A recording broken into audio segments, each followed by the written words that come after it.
bear with me. Here we are recording. And I think Susan and Susan are there.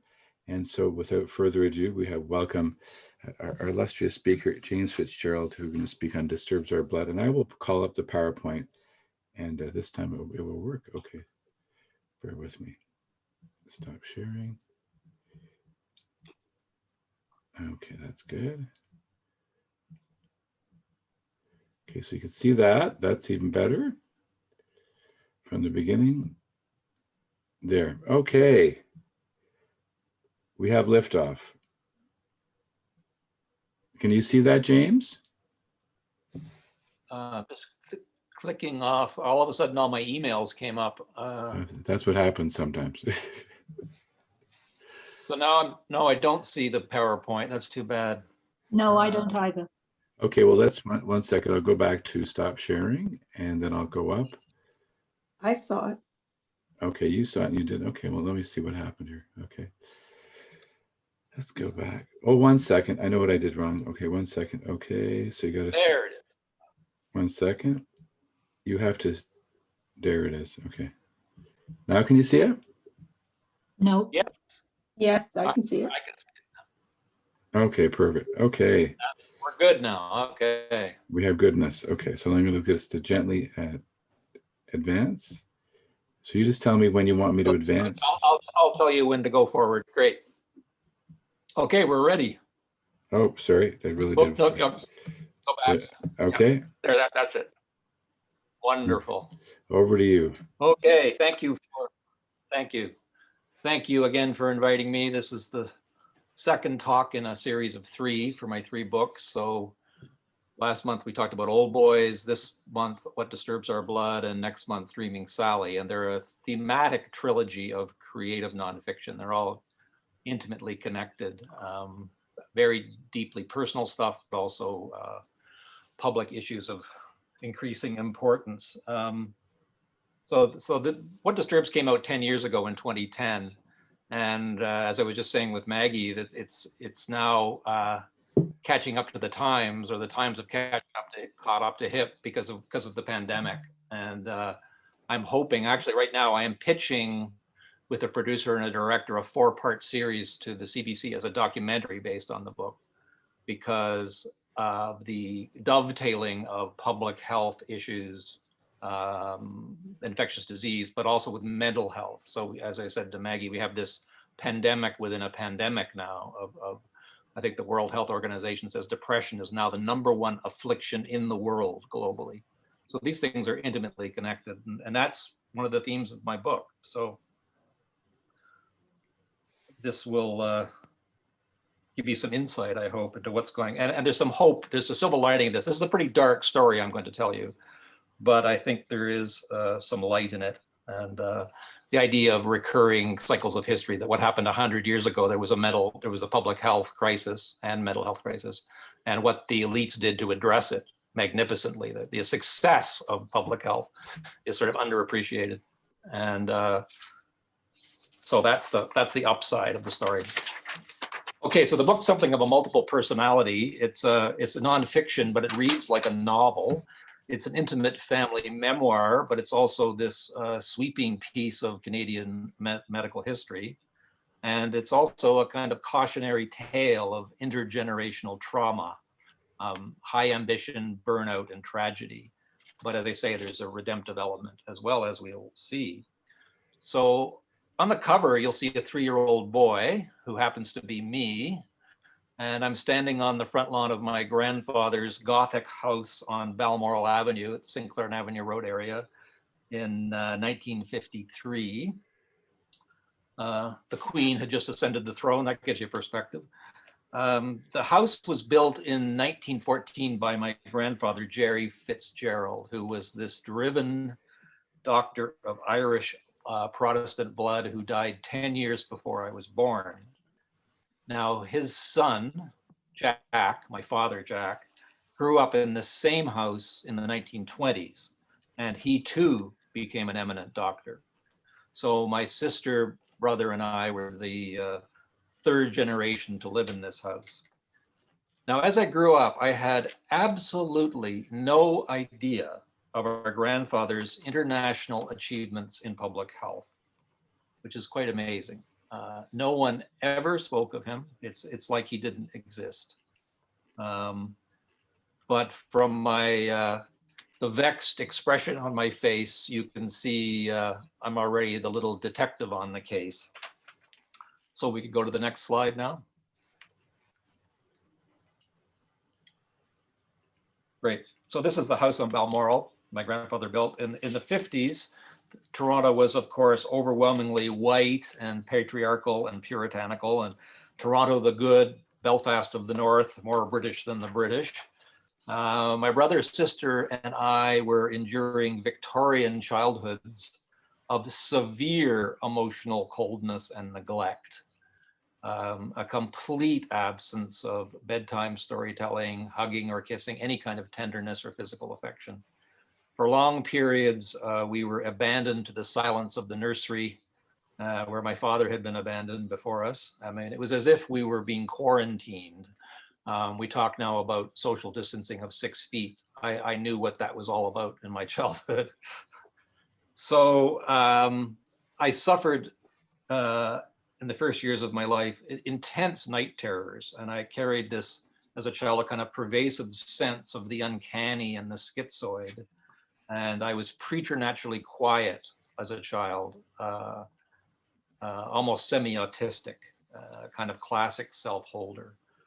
My mother told me a story later in my life that she said that when I was age 5, I marched home from kindergarten at Brown School one day, and I came solemnly up to her and I said, I would like to change my name from James to Jerry, my grandfather's name. And she practically fell off her chair because that name was never mentioned in the house.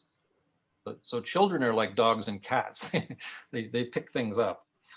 Then when I was 7, the family moved a couple of blocks north onto Dunvegan Road and into Forest Hill, into a less haunted house.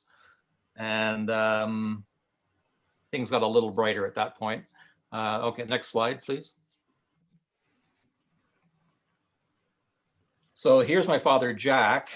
He is now in the 50s and 60s, busy pioneering the specialty of clinical immunology, teaching medical students at the U of T, and running his own thriving private allergy extract laboratory at the Toronto Western Hospital, treating hay fever and asthma and so on. He was a real pioneer in that field. So we took on the trappings of an upper middle class lifestyle, a 3-story house, 2-car garage, swimming pool, European vacations, private school educations, the works. So we were privileged, materially at least. Now Jack had an artistic side. He identified with outsiders, his Irish part, I guess.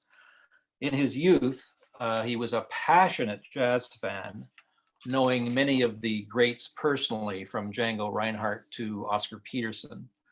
As a young medical student, he would bring the entire Duke Ellington Orchestra or the Count Basie Band back to the house on Balmoral, where they would have all-night marijuana parties. Now, this is pretty risky business for a young white doctor to consort with Black people in those days, and let alone the drug taking. I mean, he could prescribe it. Narcotics. He would get them hard drugs if they wanted to. Now, I didn't hear this from him, of course. I didn't hear it until much later either. But that's the kind of double life he was leading. So he was a kind of this. My father was this strange hybrid of rigorous scientist, loose-limbed hipster, and completely utterly absent father. He wouldn't eat at the same table with us even. It was like he didn't exist. So then in the 1960s, during my teens, I watched my father collapse into a classic midlife crisis. First, he had a nervous breakdown, and then he fell into a profound depression. In 1970, when I was 19, he barely survived 2 suicide attempts by injecting morphine.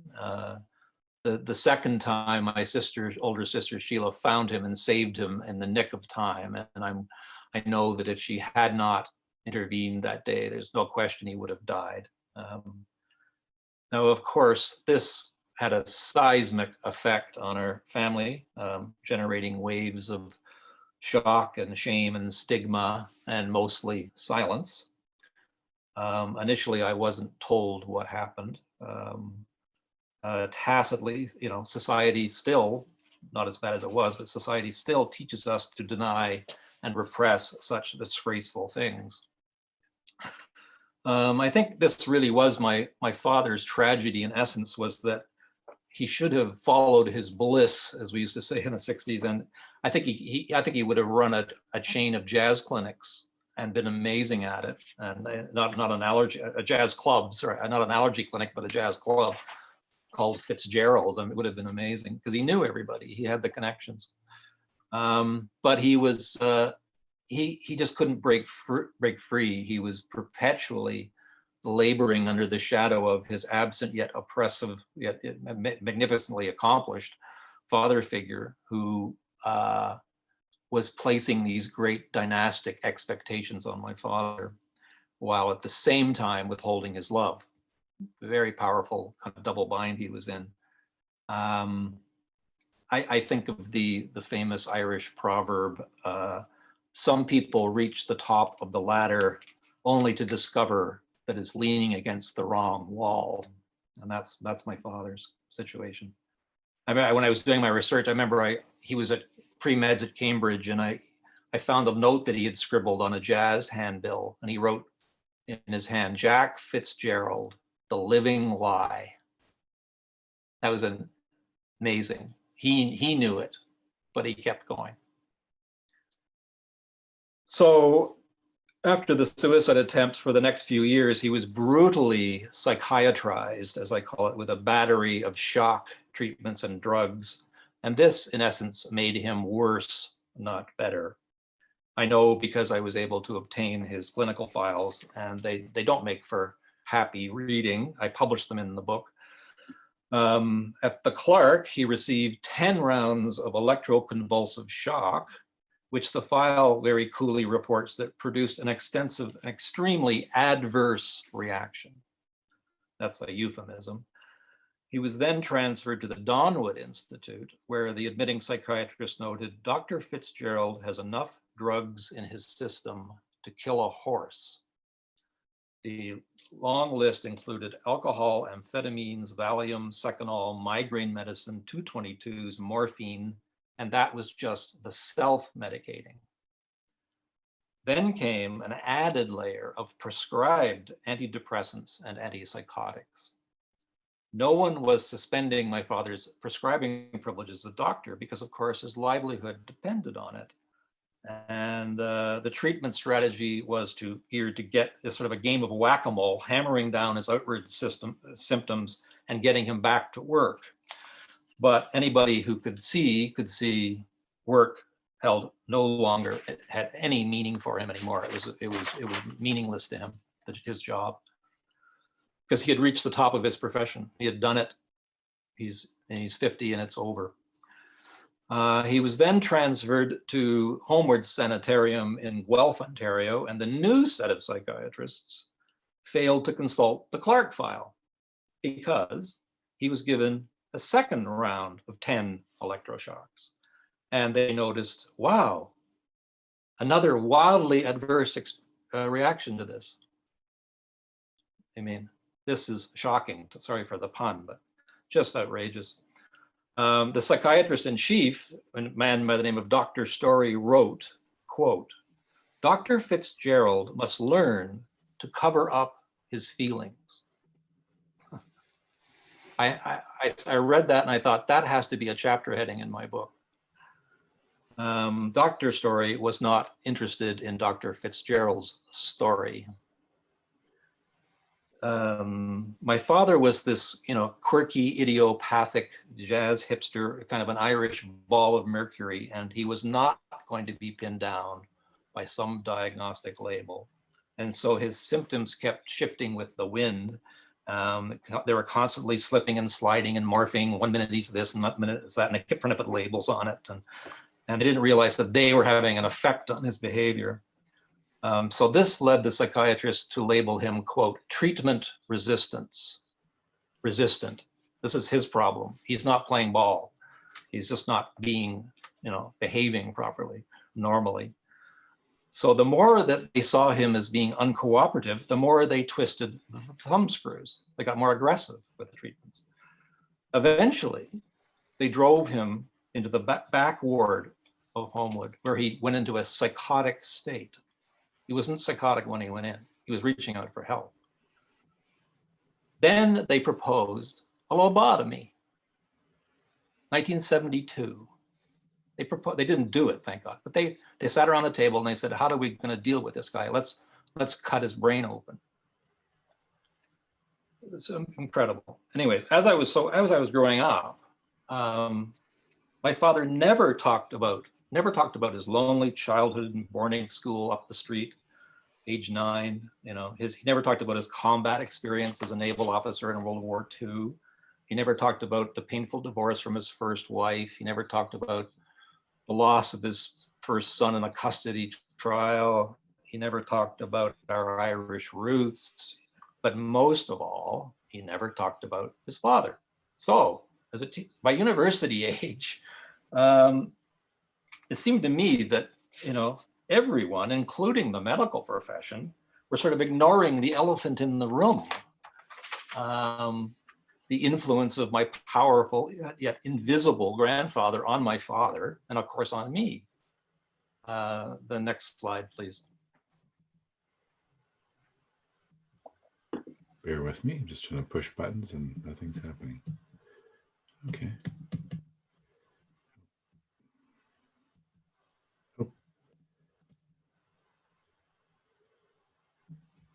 Oh, we missed one. There it is. Yep.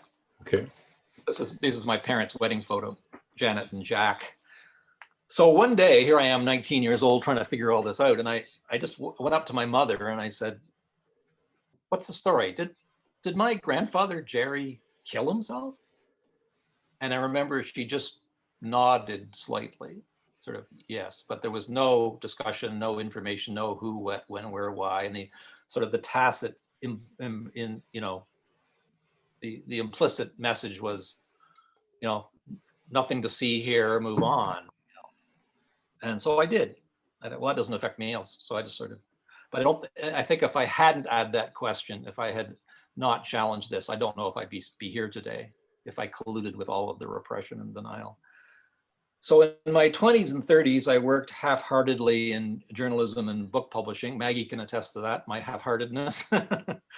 I was working for her at that point, one job, and I wasn't actively suicidal per se, but I was certainly spinning my wheels, both professionally and romantically. I was living sort of a simulated as if life, just not really sure who I was or where I was going. I had a chronic case of Crohn's disease since high school, since I was 16, and I was kind of abusing it and denying it. Now, only later did I realize that both my father and my grandfather had reached the peaks of their professions, yet they ended up crazy and or dead. And so I had a eureka moment later that said, of course, no wonder I'm feeling a kind of success phobia. In a family of achievers, I was sort of a conscientious underachiever to save my own skin. So go big or go home was the great unspoken family motto, kind of like the Kennedys. But in my case, it felt more like go big and go crazy. In the 70s, my father was now separated from my mother, languishing alone in a shabby one-bedroom rented apartment where he would remain for the last 20 years of his life, flatlined on lithium and endless hours of television, a kind of death in life. He had essentially kind of given up the ghost at this point and resolving never to make himself feel vulnerable again by asking for help. And who could blame him? Now, ever since childhood, I'd been having these recurring dreams and nightmares. Many of them were still set in the Gothic house in Balmoral. And by my early 30s, I was feeling this mounting pressure to break this this monolith, this silence that was kind of choking my life energy. I was still very conflicted, driven with conflicted feelings about my father, this figure who had been a stranger from day one. And I had long suppressed all my own loves and hates as he had done with his absent father. But given my father's experience, understandably, I wasn't going anywhere near a psychiatrist. You know, they were clearly, it was worse. The so-called cure was worse than the so-called disease. Then at age 33, following a painful romantic breakup, I had to really force myself to confront myself and take a risk and face down my own demons. And after a screening interview, I was referred to a man named Peter, who was a gifted psychotherapist. And I paid a modest fee tied to my modest income. And Peter was not in it for the money or the status or careerism. He wasn't a medical doctor. He wasn't a psychoanalyst. He wasn't a clinical psychologist. But he was an eclectic, psychodynamically trained lay person, a former high school teacher who worked out of the basement of his house in the annex. And it turned out I was lucky where my father and grandfather weren't. In my sessions with Peter, I called him the Rock. I experienced no medical jargon, no verbal psychosurgery, no dispensing of advice, rather just the exchange of plain, honest, humane, face-to-face language. If I had presented myself to the Clark Institute at that time, I have no doubt I would have immediately been pinned down with a pathologizing label or medicated or worse, and not talked to. I was never told with Peter that I had a, quote, mental illness or a disease. It just never became part of my identity. This was just not part of the story. Now I can understand why some people might feel relieved to receive a psychiatric diagnosis, but I can equally understand why other people might experience a label as just another form of stigma. And I was one of those people. Now, meeting Peter was a turning point, for now I felt I had found a trusted ally in a guide in my quest to confront my family secrets. I couldn't do this alone. I needed help. And with Peter, I was simply allowed to explore my inner life through a steady and sustained dynamic of talking and listening and dreaming and reflecting and feeling. I was always in the driver's seat, completely different from the medical model, maintaining my own agency and my own dignity. I was given the time and the space to hear my own voice. That's my brother calling. I was given the time and space to hear my own voice and intuitions in a safe, private, and confidential setting outside of a dehumanizing hospital environment. I was allowed to feel whatever I needed to feel: grief, rage, tenderness, anguish, joy, gratitude, without judgment, without wallowing in victimhood. And it led me over time through a powerful chain of healing epiphanies. And I was claiming the strengths that I didn't know I had, but I'd always had them. They were just buried. Now, early in the process, I had a vivid dream. This was like in the first week when I saw Peter. I think this was a watershed moment. I had this amazing dream of a doctor in a white lab coat comes towards me with a scalpel in his hand, and he makes a vertical incision down the middle of my face, and it releases this Niagara-like torrent of water. An amazing image. And Peter wasn't interested in, he wasn't going to interpret it. It's your dream, you know. He was more like a midwife for Amir. So the answers are within you. Peter doesn't pretend to know what it meant. And but it meant something. And I unpacked that dream for a long time afterwards. I mean, at one level, it was repressed grief. My Irish forebears, all the men in my family going back generations, all backed up. And only later, I think it was sometime later, that I realized that it contained my fear and my desire. I trusted Peter consciously, but there was an unconscious fear that he'd become a lobotomist, that he'd become a psychiatrist, and he'd take a knife and open up my head. So the dream is both a hope and a fear. And as it over time, I just more and more deeply trusted Peter, because he wasn't. I was transferring to him as a doctor. I was transferring to him as a father figure, doctor figure. And I was able to break down that transference. No, he's Peter. He's not that guy. He's not my father. That's essentially what a lot of really good therapy can do. Bring you back to reality, and calm down your fears. So it was this very process that is healing, is the point I'm making. But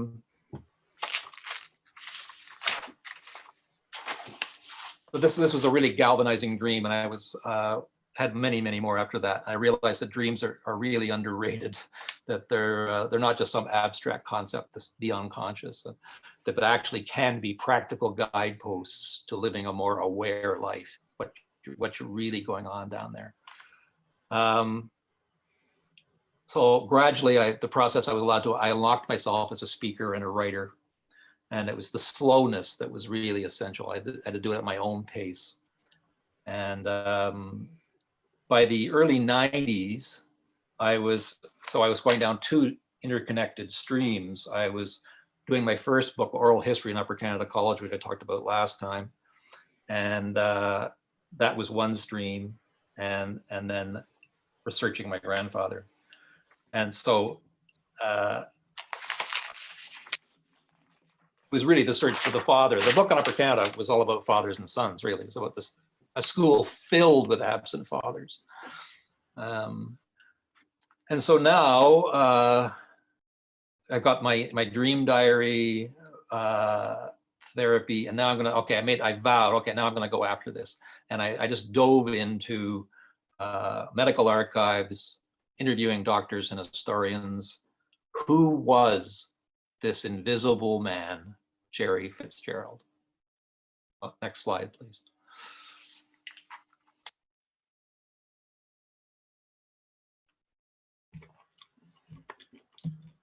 I'm getting there.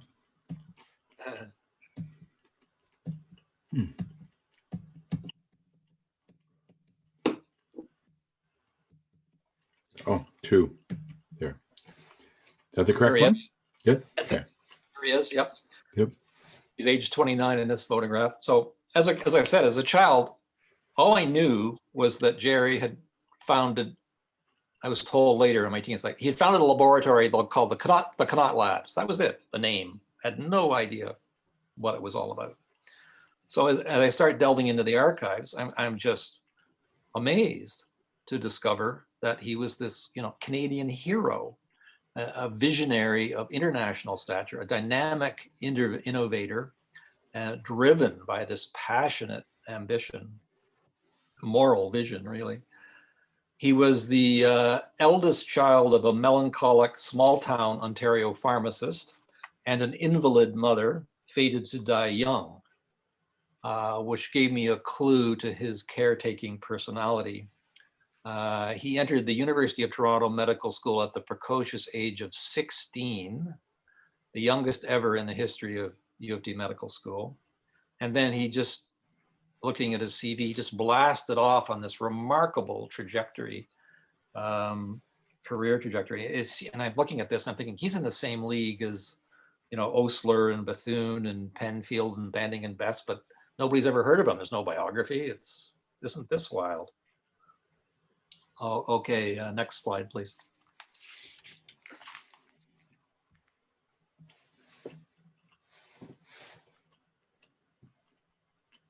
So in my research, I discovered that before World War I, Canada was just rife with all kinds of infectious diseases: smallpox, syphilis, tuberculosis, typhoid. Puts COVID-19 to shame. We've forgotten how bad it was. Infant mortality rates were 20%. 1 in 5 babies died in childbirth. We had a very primitive, uncoordinated, reactive public health system. It wasn't really a system. We were really mired in third world conditions. We're talking 1910. So just to pick one example, diphtheria was killing thousands of kids. It was #1 killer of children, decade in, decade out, thousands. And if you were wealthy, you were lucky if your parents could pay for a very expensive imported American antitoxin with something like $80 a dose, which was like 3 weeks fees for the average working person. So it was out of reach for most people. So it was largely the poor who were dying. Now, diphtheria was really gruesome, far worse than COVID. I mean, it was a toxic membrane, clogged the child's throat, and they essentially suffocated to death as the parents watched helplessly. So, and the mortality rate was much higher. It was like 15% than COVID. So my grandfather naturally is appalled by this, that this has sort of been allowed to go on for years. And so he was this man on a mission. And for 3 intense years, he trained in Europe and the US at elite institutions in Harvard and Berkeley and the Pasteur Institute. And this is him at the Pasteur Institute in 1910 on the right. There's a man injecting somebody with an experimental vaccine. So here he is rubbing shoulders with Nobel Prize winning scientists.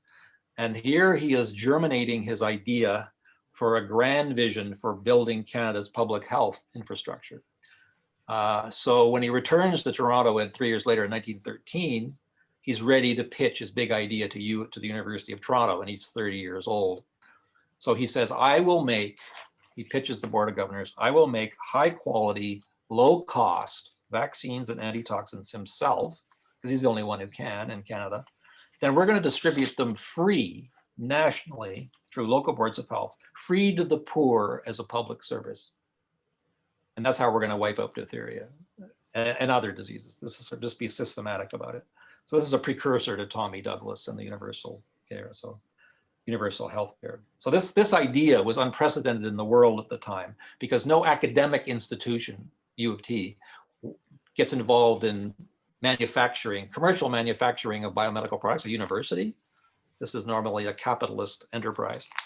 The next slide, please.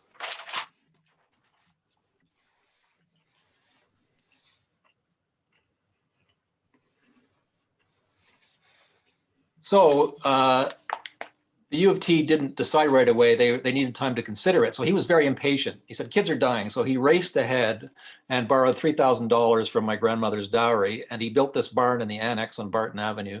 And he bought some horses. And he made Canada's first diphtheria antitoxin with his own hands. And it was very, very dangerous. One little germ of it could kill something like 50,000 guinea pigs and 10 men. It was just very, very dangerous work. And you use the blood of horses. Horses are immune to diphtheria. So you would make an antitoxin from the horse blood. This was in Maclean's magazine, The Miracle Factory, that began in the stable. So there was kind of religious overtones to this achievement. So finally, U of T saw that he did it and they got very impressed. So they opened up the Connaught Laboratories, was born in the basement of the medical school in 1914. And then, luck of the Irish, 2 really powerful historical accidents gave the lab a huge boost. The first was months later. The lab opened in May 1914. August 1914, World War I. And so now there's suddenly this crushing need to inoculate thousands of Canadian troops on the Western Front. And who steps forward but the medical philanthropist, Sir Albert Gooderham of the Gooderham and Worts Distillery Empire. It was the largest distillery in the British Empire. And he was a medical philanthropist. So he gave my grandfather, this young man, money and land and buildings. He gave him a 57-acre derelict farm up at Dufferin and Steeles for the animals, and $100,000 in cash. Get to work. And very quickly it turned into this dynamic wartime factory, pumping out millions of doses of all kinds of medicines, meningitis, rabies, everything for the troops. And it had an incredible effect of reversing the stats in World War I. In the old days, 8 soldiers would die of a disease for 1 killed in battle. And the Connaught just completely reversed that. Amazing achievement. So that's why the lab grew so fast. The next slide, please.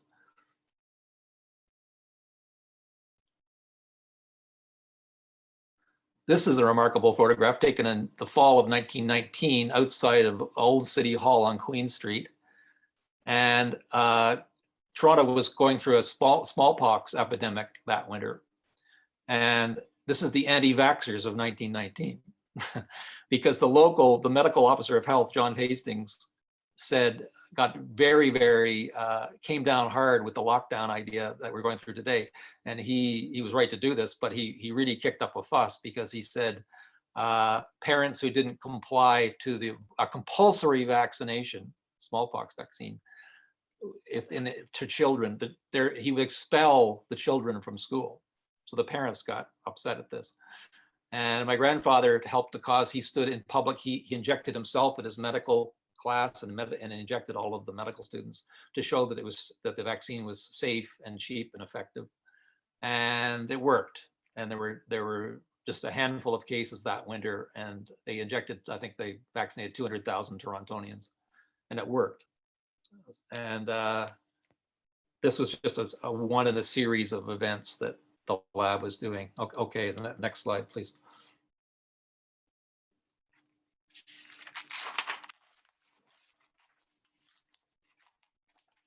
So then just 2 years later, we're up to 1921 now, another massive historical accident that the lab is only 7 years old. Here we have Jerry's colleagues, Fred Bending and Charles Bess, suddenly make this epic discovery of insulin in the U of T Medical School in a lab 2 floors above Jerry's office.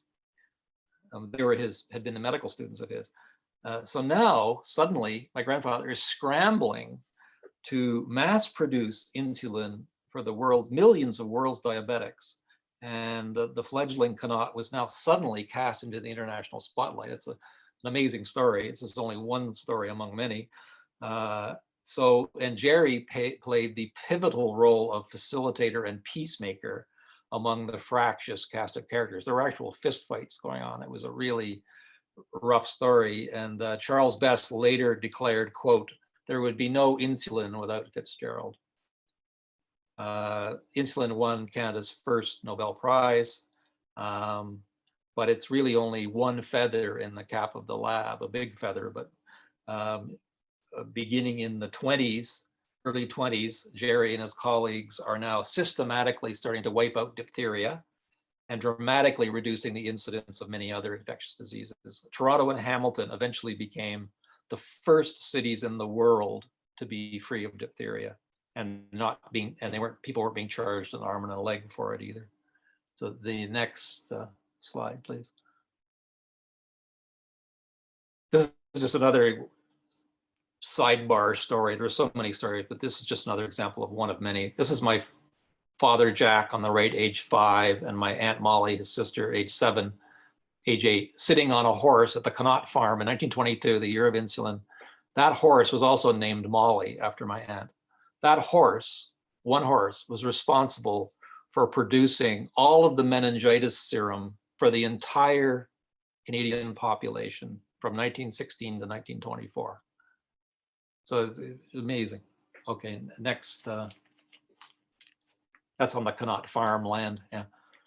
Part of the story too was, of course, education. You have to educate people to trust the process, right? So my grandfather had this massive glass lantern slide collection, which I discovered up at the lab when I was doing my research, and it's hand painted. So this is both beautiful and gruesome. These children are all blind because of gonorrhea. So he would give lectures to doctors and to the public, educating them about infectious diseases. Okay, next.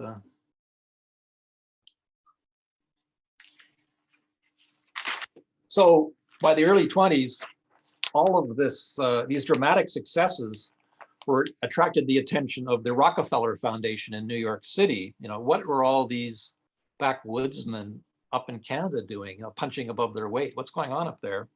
And so John D. Rockefeller Jr. donated $1.2 million in 1924 to create this school of hygiene. This is at 150 College Street at U of T. And this is only the third such school in the world after Harvard and Johns Hopkins. So Jerry now became the head, and this is the academic arm of the lab. So now we have this triad of research and teaching and manufacturing of the medicines, all seamlessly integrated under one roof as a public service. And this is a global first. And this sort of gave Canada a competitive advantage. It was the seamless integration that was unique. And so amazingly, within a single generation between the world wars, Canada leapt from a colonial backwater rife with deadly diseases to literally the world leader in public health and preventive medicine. This was considered the lighthouse school in the Rockefeller system. So it was reversing the brain drain. Foreign students were now flocking to Toronto. And this, I always sort of see this as a kind of typical Canadian achievement, synthesizing the best ideas and technologies from older cultures, Europe and the States, and then synthesizing and then driving them up to new levels of innovation and excellence. Okay, next slide, please.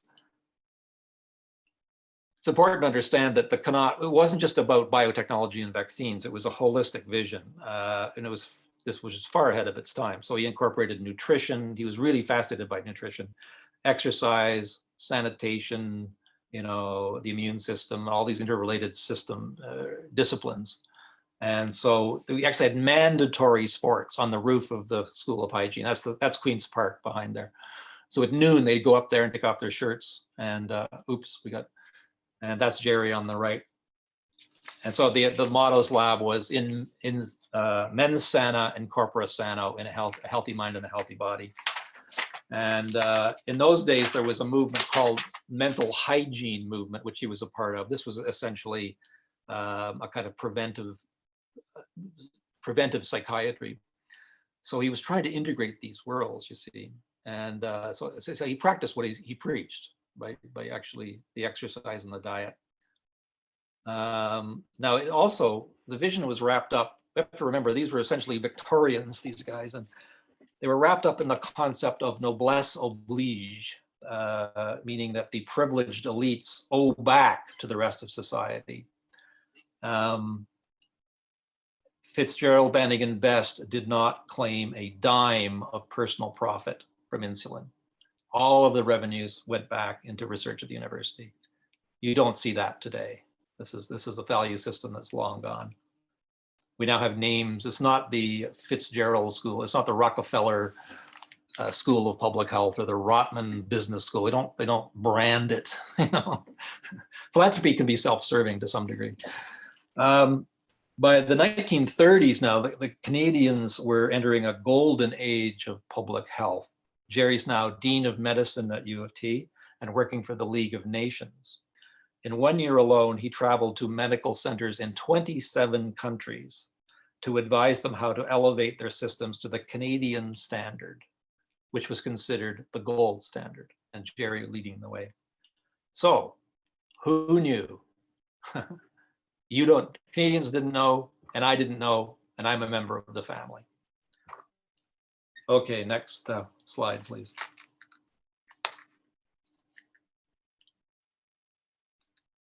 So early in my research, I was intrigued to learn that before he entered public health, my young grandfather had worked as a neuropsychiatrist at the infamous 999 Queen Street West Asylum this would be 1907, 1908. In this period, Louis Pasteur's germ theory of disease was all the rage. The idea was that perhaps a bug caused schizophrenia or manic depression as it did for syphilis. So here we have my young grandfather, scalpel in hand, cutting open the brains of Irish paupers and lunatics in this building, and in the fruitless search for the mythical germ of madness. But then I think he figured it out. He abruptly quit psychiatry. He was still in his 20s, and I think he realized that he had a much better chance of wiping out an infectious disease like diphtheria than he did with schizophrenia. And so in 1995, after the publication of my first book on Upper Canada, I decided to explore the archives at CAMH, which is the old Queen Street place, of course. And up to this point, I was just not confident about writing a book because I still had no sense of my grandfather's inner life. So busy, there were very few letters, personal letters. He was still very much an enigma to me. And I remember thinking, I need to make the emotional equivalent of an insulin-like discovery. Maybe I'll find a forgotten cache of letters somewhere and all will be revealed. And otherwise, I don't think I can pull this book off. And sure enough, we get what we wish for. And so I'm just going to read you a section from the book. This is the turning point for me in terms of cracking some mysteries and getting the book done. In early 1995, I ventured into a psychiatric archive on the site of the former 19th century lunatic asylum at 999 Queen West. I knew my grandfather had worked here in 1907-08 as a young neuropathologist, succeeded by the Freudian champion Ernest Jones. So it seemed a good place to start prying open the lid of Pandora's box. And so it was, for here, miraculously, came the breakthrough I'd been banking on. As the archivist handed me a folder marked Fitzgerald, I held my breath. Inside, I found 60 intense confessional letters written by my grandfather in 1939-40, the last year of his life. He was languishing in a private sanitarium in Hartford, Connecticut, being treated for depression in the wake of a failed suicide attempt.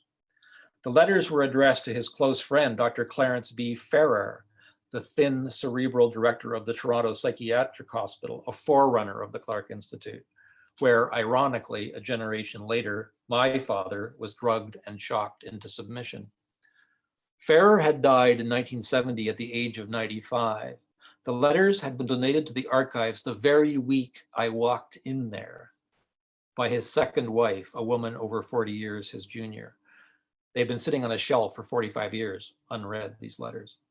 To describe my discovery as coincidental seemed a desperately inadequate explanation. I had a lot of these experiences, a lot of amazing coincidences. Deciphering Jerry's semi-legible scrawl, we could turn to the next slide now. We have a sample of the letters. I strained to digest the feast and all in one sitting, 60 letters.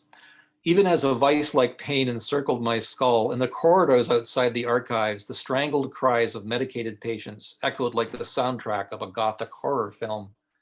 The letters had been written a decade before my birth, yet the tone and idiom seemed so familiar and real and immediate. The distant, unknown stranger who had occupied the haunted house that was my body was suddenly made flesh before my eyes, the past bleeding freely into the present, his soul laid bare before me with a near unbearable pathos and vulnerability. The lamentations of my grandfather, calling from the end of the 1930s, uncannily mirrored the voice of my father at the end of the 1960s. I'm reading this in the 1990s. The same slow slide into midlife crisis, the same anguished outpourings over the reversals of fortune, the loss of income and status, the upsurgings of panic and self-loathing, the helplessness, the hopelessness, the terror of being, quote, second rate, the paralyzing indecision about whether or not to return to work, all chased by unrelenting thoughts of self-annihilation. The pair of drowning voices thrashed inside my head, fusing and confusing, and making no distinction between the separate identities of Jerry and Jack, father and son. In fact, as the voices drilled and swirled and lashed, they awakened a third voice, the sound of my own primal dread. My grandfather's words were pulling me back to the austere Victorian nursery on Balmoral Avenue, the desert of hardwood floors where small children, generation upon generation, are abandoned under the wheels of the repressed. I felt part of some weird trinity of Father, Son, and unholy ghost. It was falling to me, the third generation eldest son, to stand and fight. Writing that was very therapeutic. Yes. The next slide, please. Oh, sorry, you could keep that slide there. That's fine. That's good because we're still on the letters. We can go back to the letter slide. Sorry, I was rushing myself there. So in this letter, I don't know if you can read it, but he says, he obsessively repeats the haunting phrase, "I have committed the unpardonable sin and the penalty is death." Remarkable. This really got my attention. He keeps saying this and keeps writing this. He wasn't crazy, by the way. He's lucid, but he's very distressed. Now, although he was raised an Anglican, he was not really actively religious. He didn't have time to go to church. As his despair deepened, he asked to see a Catholic priest in order to vent and confess his sins, real or imagined. But shockingly, the psychiatrist refused. They hated Catholicism as intensely as Freud or Jung. Any form of exploratory talk, therapeutic or spiritual, was verboten. Now here's this highly accomplished man who had carved out a magnificent career, yet he's clearly consumed by a lethal form of shame and guilt. This is obvious. Why is this a problem? Tragically, this obvious fact was not respected by the doctors. In fact, you see, his perceptions were largely correct. He was being judged. He wasn't paranoid. He was being judged, not just internally by himself, but externally by his peer group as a failure and a disgrace. He had indeed committed an unpardonable sin, the sin of male vulnerability. This was 1939, a world war had just broken out, and a leader of men does not crack under pressure or let down the side. World War I, they take you out and shoot you for this. So in addition to the letters, I was able to obtain Jerry's Hartford clinical files, as I did with my father. Now this is, again, an irony a novelist would hesitate to invent. If this was a novel, no one would believe it. He suffered 57 rounds of a brand new experimental treatment called insulin shock. If you've seen the film A Beautiful Mind, it shows its effects: comas, sweats, convulsions, broken bones, a kind of medieval torture. That's what its own creator called it, medieval torture. It was later discredited. But meanwhile, 5% of patients under that treatment died on the table. But they just kept plowing ahead in search of the Nobel Prize. So here I am confronted with this cruel irony. The man responsible for mass producing insulin for millions of the world's diabetics was used as a guinea pig for a brutal experimental procedure that was discredited, belatedly. Now my father had, when I discovered these letters, my father had died 3 years earlier. So I showed the letters to my mother, and she said, her first response was interesting. She said, "I found them repetitive." And I said, maybe that's because no one is listening to him. Yeah, the obvious, right? But then she did come through. She said, there's a former dean of medicine in his 80s who's out in a retirement home in Vancouver, and he knew your grandfather and loved him. And he might know something. Why don't you go out and see him? And it turned out, he might know the dark secret. Why is this so repressed and denied? And it turned out my mother was right. And so I went out to him. I saw him. At first, it was he wouldn't talk to me. It was this haunting, familiar experience. It's like my father. I knew he knew something, but he wasn't going to tell me. And so I laughed. And I went back a second time, and I just almost demanded. I said, "I'm the grandson. I'm entitled to know." And so out comes this shocking revelation. And I have to tell you, it was shocking, but it was incredibly liberating. I felt like 20 pounds lighter. It was this validation that all these dreams and intuitions that I'd been having since I was a child were correct. And I was right. There had been a scandal and a cover-up and a denial and a whitewash. His death certificate said that he died of a duodenal ulcer. It was a lie. And so over these years, I had sort of become this, I started to call myself an archaeologist of silence. And so now I had got this eureka moment, and now I understood why there was so much silence and why the medical profession colluded in the silence. It was a scandal that was covered up. And now that I knew I had a book to write. And I always say, we tell our stories, or our stories will tell us. And those of you who have read the book will know what I found out that day. And I'm not going to tell you now because it would spoil. The tension of the book leads up to this scene. So the next slide, please.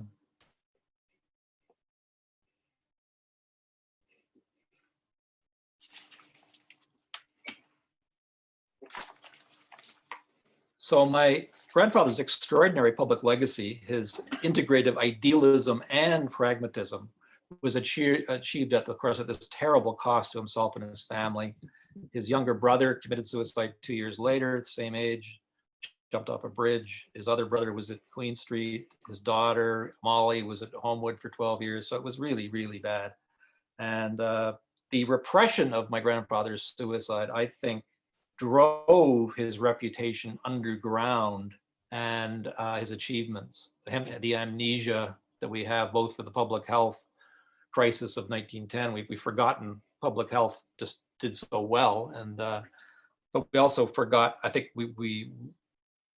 that the stigma of his suicide partly explains the silence. And in 1972, when he would have been 90 had he lived, the University of Toronto controversially sold the Connaught laboratories. It was sort of a victim of its own success, and it was broken up and privatized. And U of T realized later this was a mistake, and so they had eradicated most diseases. So as I say, a victim of his own success. So post 72, we started to slowly erode our global status in public health, and only with the unanticipated emergence of AIDS and SARS and the contaminated water scandal at Walkerton did we start to slowly realize we've got to fix it again. And so in 2008, recognizing their miscalculation, the U of T established, again with philanthropic support, the Dalla Lana School of Public Health, restoring a standalone public health institution across the street from my grandfather's original. And then, as you know, COVID lands, and so irony of history. And we've read in the press over the last months, Prime Minister Trudeau publicly acknowledged that we had dropped the ball, that here we used to be world leaders in the field. In the 1980s, the Connaught labs mass-produced, was the world's largest producer of flu vaccines in the world, not just for Canada, but for the world. And then Mulroney sold it, and we plummeted. So the wheel of history kinds of turns full circle. Now there's talk of getting a public lab back. Remarkable, eh? So next slide, please.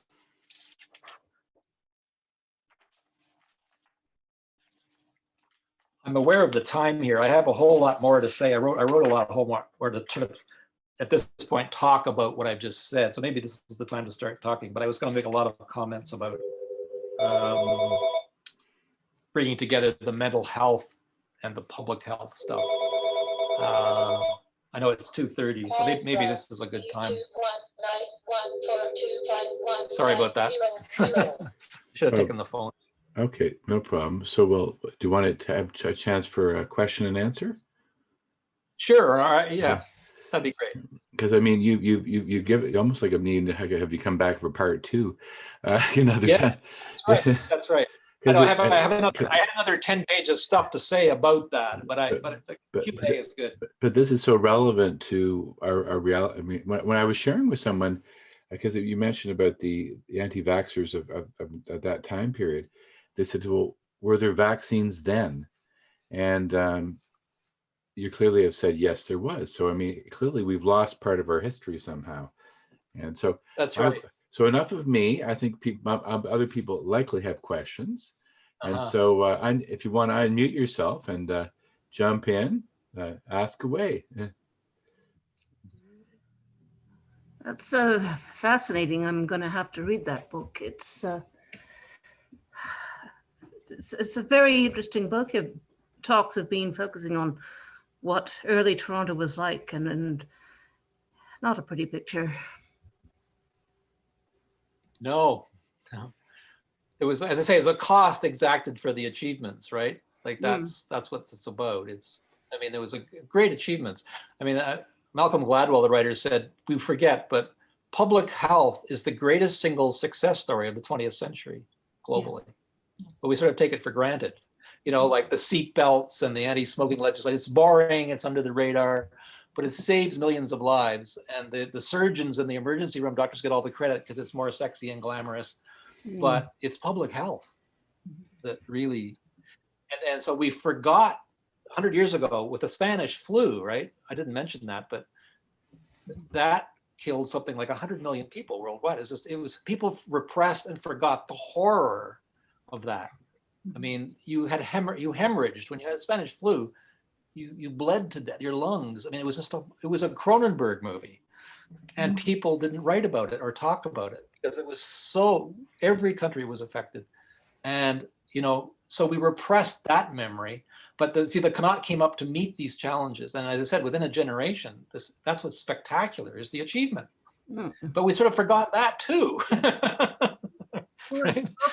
And so here we are 100 years later, like it's Groundhog Day, Susan, you had another question? I'm laughing, but it's tragic. And this is where the politicians, you see, dumped forward banging heads with the public health doctors. It's a political thing, unfortunately. Yeah, I was just going to point out how we seem to think that we've always had what we have now. It's like, someone would say, well, why didn't you just go get a shot for this? It's like, we didn't have it. Yeah. And that's, again, it was a holistic. It isn't that simple. That's the public health doctors are falling down. The messages we're getting about social distancing and masks, it's all good, but they're also not saying enough. My grandfather would have said, eat, sleep properly, take care of your immune system, like there's healthy things, and walk in nature, and there's things you do that keep your immune system strong. And that's all part of the story. Just don't rely completely on the biotechnology, right? And unfortunately, medicine does that. There's still kind of a magic bullet thinking, especially in psychiatry, which is tragic. They were just going to make an medical intervention into your brain and you won't be depressed anymore. This is incredibly misguided. But Joanne, it looks like you want to ask a question. I just thought it was quite remarkable that your grandfather entered medical school at 16, and it makes you wonder what his elementary school education was like. I mean, he was clearly really smart, but in addition, like, it sort of lets you know that maybe there's something lacking in our elementary school system now too. That's an excellent point. Back then, the education they got was superior. They got classical education. Even in Ontario, they had amazingly good Greek, Latin, and science. And see, in the 1890s, when he was in high school, Louis Pasteur was all the rage, right? He was riveted by that story. And he also, by the way, worked in his father's apothecary shop in this village. They were making pills by hand. So he's an apprentice at 15 and 16, making these pills, right? Which would not be allowed to do today. They're failing to save his invalid mother. You can see. So he's saying it's not working. So he gets obsessed with prevention. You can see the influences on him as a young man. And he's gifted, of course, too. So it's just, that's why he was like a racehorse. I liken him to a racehorse, right? Yes. And he had a vision like 30 years from now, and had the vision, then he fulfilled it, but he sacrificed himself. There's almost a kind of, there's like mythic quality to this. It's the degree of self-sacrifice to the point that he gave his life to this. But that's his tragedy. That he didn't understand himself enough. He was so type A, plunging forward, and I went the other way. I became very inner and self-reflective. There's no indication in the letters that he suffered from the same sort of disconnect between his scientific mind and his artistic mind. Like there's no suggestion of that in his letters. That's right. Very, very good. You see, and I think my father tried to address that because his love of music and the arts, you see, that he had that.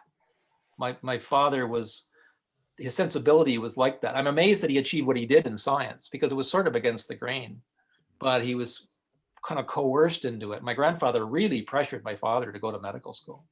Like there really was no choice. Yeah, but your dad was and so you're right. Like your dad was extremely capable in medicine as well. Like it was not, he didn't just coast in any way by the sound of it.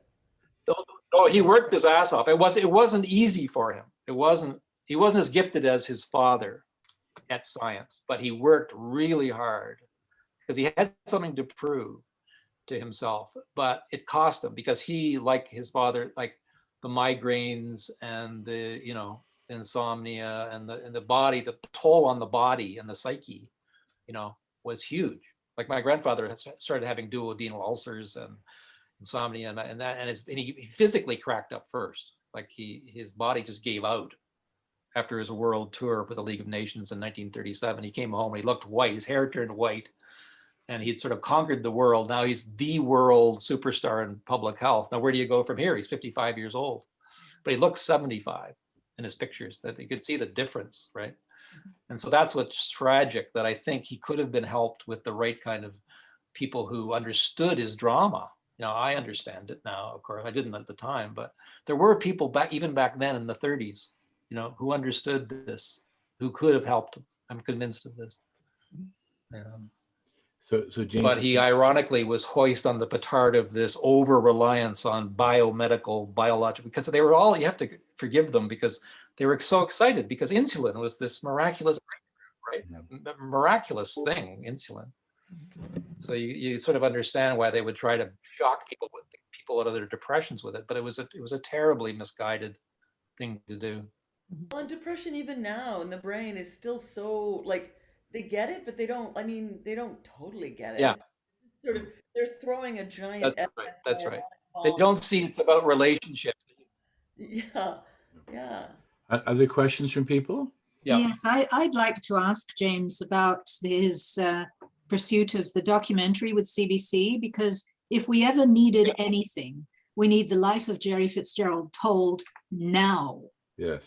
Can you tell us more about what's happening there? Exactly. Yeah, it's a challenge, because I've been trying for 10 years to get a documentary made, and it's only because of the pandemic that people are starting to listen and say, "Oh yeah, maybe we should." So this is part of the story. You know, Canadians we're a weird race. You know, we still have this self-effacing what? Yes. We're world class? What do you mean? Not really. We have a hard time digesting this. Yes. And but the story is also very Canadian, because we have the dark side with it. You see, we have that about the idea of our inheritance of repression, that we all also are a repressed race. We live in a northern country. This is part of our history too. We have great gifts, but we have this part. This is also true of us. And this is why I'm proud of the book, because I go after both things. It's hard for people to connect them without judging, you know. Yes. That they try to see that's what ironically my grandfather was trying to do. He was an integrationist, but it was intellectual for him. He didn't live the very thing I said he practiced what is preached, but he didn't really. He needed to talk with he needed a peer group that he could talk with, like you and I had, Maggie, right? Like that you could be real emotionally. But back then it was, this is why we're going through what we're going through, isn't it? That the attacks on the patriarchy are in some sense well taken, you know, that men are suffering as much as women in a patriarchal society, right? That men taught to repress their emotions, and there's this shaming and the stigma so powerful. Even now, it's better. It's out there now. Thank God we're seeing much more addressing of this. But you're quite right, Maggie, that I'm hoping that it would be a 4-part documentary if we get it. CBC, this is another irony. The producer told me, and he is a, quote, privileged white male like me. He's made 100 documentaries. He made Canada People's History about 10 years ago. He's very accomplished. But he says he just made the documentary on Inconvenient Indian because CBC is only accepting docs on Black or Indigenous stories. So white stories are out. CBC, TVO, right now, that's across the board with the broadcasters in Canada. But to your point, which is fine with that. Like I'm completely fine with that. They're great stories. But he's saying we're doing a lot of work without any guarantee this will get made, because we have to pitch it, we have to write a script. Yeah. Well, this could be a CBC idea. If it is going to happen, it's going to be 2 years earlier. But as a CBC Ideas program, it would be easier to navigate towards production than a full-on documentary. It could be a seed for a documentary, just because, as you know, with CBC Ideas, they could interview you, and you could be doing exactly what you just did, and that could lead into the next step. I mean, I don't know how that goes about, but just a thought, because it's less complicated. but I'm just aware of our time, and thank you for coming. And it's been remarkable. You're coming back again, I think, because is it the end in March, I believe. Yes. And yeah, and then next week we have Dr. Julia Shaw, The History of Post-World War II Toronto Protestant Churches. Well, that's going to be quite fascinating too. We'll see where that goes. So now, Susan, you want to just say a farewell to everyone? Yes, thank you again all for coming, and please spread the word. I think if you've enjoyed this, I think other people will too, and hope to see you again next week. Thank you. Thank you, everybody. Bye-bye. Thank you.